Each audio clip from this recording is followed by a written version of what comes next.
Good morning, welcome to Morning Outlook. This is Kim speaking on Friday the 14th of September.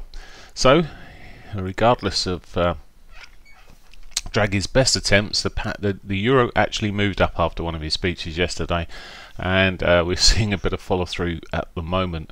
Now, where to today? Well, we've got the high situation now coming through on the euro, which is obviously more bullish, but do have a daily pivot underneath, which maybe could sell off at some point. We kept out of the euro yesterday in terms of trying to trade it. It's not looking pretty at the moment.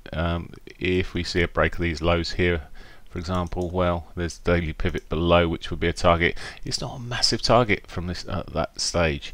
At the moment, it looks more likely in this movement that it could continue up into the daily R1, maybe further. But certainly to daily R1. Always suspicious about big upward bars prior to the 8 o'clock. These early moves, I mean, they'll be taking out any stops that have been put in above here from people shorting for whatever reason. As I say, slightly suspicious. I would watch it carefully this morning. If it runs into the R1 and stalls into that sort of zone, maybe we see a bit of a retrace. However, bullish outlook is more on the cards here from what we're seeing from the technical point of view. However, watch out for some retracements. It could retrace right away back to that daily pivot, in which case, well, we'll see what happens there. It may even be a buy point if it retraces early enough.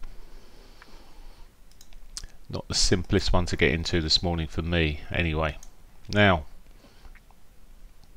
the pound. After an absolutely disgusting comments by the Bank of England governor, I cannot understand why the market. Well, I can understand why the markets didn't really rally when he was mentioned that he would be staying. I think it's disgraceful that a governor of the Bank of England should be so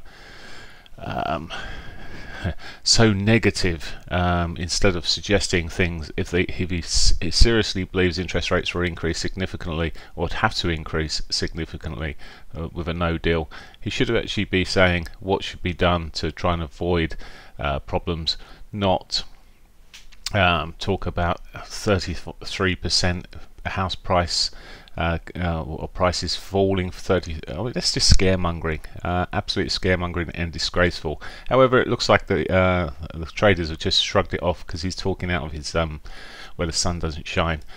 By the looks of things, anyway, high lows, high highs at the moment. Regardless of another doom and gloom man, then I'm only mildly bothered about it this morning, just mildly. Obviously got a house on the sell at the moment. Anyway, so where to from here with the pound? Well, hasn't got quite the surge that we've seen on the euro there. Always got potential. I keep on talking about this, the risk of a news event creating a spike. I'd almost prefer to see it retrace this morning first thing, and look, maybe I'd be more tempted to look at buy points from around the pivot. I say around the pivot. Yesterday we bought just after it went back above the pivot. It's one of my rarer trades on the pound recently, but it was just safer than taking the euro, and it hit the targets nicely. Here I would as I say, I'd prefer the downside first. If it was to run up to that pivot, maybe that too could create the same sort of situation with the euro in terms of looking for breaks or retracements rather. Okay, dollar yen. Of course, everything may come all glory and bullish this morning. We'll see, but dollar yen, it's continued regardless of the other markets there. Obviously, it looks like a bit of risk off here. And the yen's a bit of unwinding of price action has been pushing up quite nicely up until now. Will it continue in doing so? It's run into some short-term resistance with these bars recently, which which may just stifle it, but it's broken out those sort of levels I was looking at yesterday, where we keep on running, been keeping it running into, and now, well, maybe it's got the daily pivot online as we see it. I'm just seeing it sort of push back up there now in the shorter time frame. Maybe we just get a run back towards that this morning. There aside, that aside, well, we'll see. Now, have to be a little bit careful with that, because obviously post, I'd like to see the movement post 8 o'clock, not pre 8 o'clock start happening, although it's a little bit more honest than some of the markets in terms of its price action, so we could see it come back there. But to the upside, well, looking at bounces maybe off the pivot. But if we see the pound and euro continue to rally, maybe this would just continue selling off, so maybe a hold beyond the pivot from that point of view. Aussie dollar, Aussie, well, continued pushing up. It's looking like there's a bit more of a rebound. There's a bit more skipping the step, by the looks of things. President Trump putting his normal twitters out there. We're under no pressure to make a deal with China. They're under pressure to make a deal with us. Well, okay.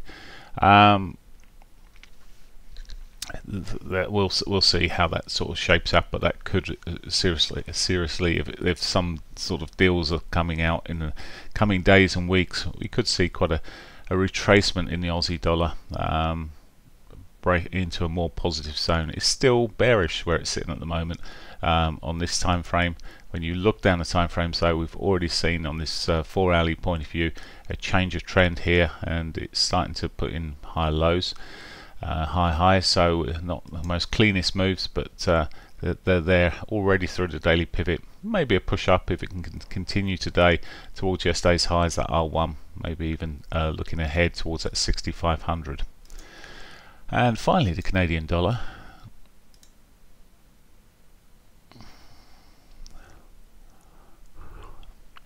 So, Canadian dollar,